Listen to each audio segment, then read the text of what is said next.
باز آ جائیں اور ان کے قریب جانے والے بھی ڈرنے لگ جائیں۔ چنانچہ حضرت سمیہ رضی اللہ تعالی عنہا کو دولت کر دیا گیا، حضرت زنیرہ رضی اللہ عنہا کو مار کر آنکھوں کی بینائی ختم کر دی،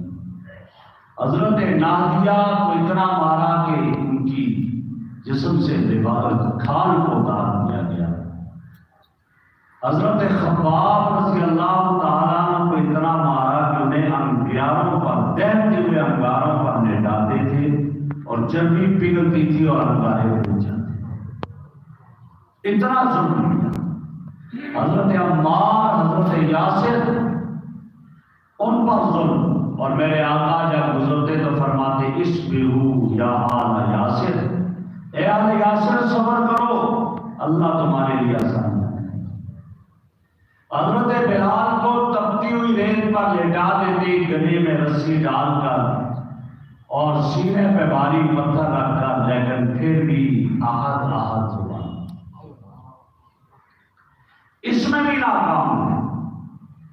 کہ آپ کے قریب آنے والے ان ماروں سے نہیں ڈرتے،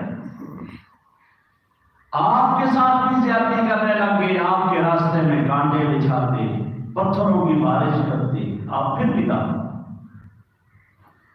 اور یہاں تک کہ ایک دفعہ کہا کہ یوں کرو، پڑوس میں جتنے لوگ ہیں سارے گھر کا کچرا جمع کر کے ان کے صحن میں ڈال دیں، تو آپ کے صحن میں ڈال دیا۔ آپ نے کبھی کچھ نہیں، صرف اتنا کہا کہ پڑوسی ایسے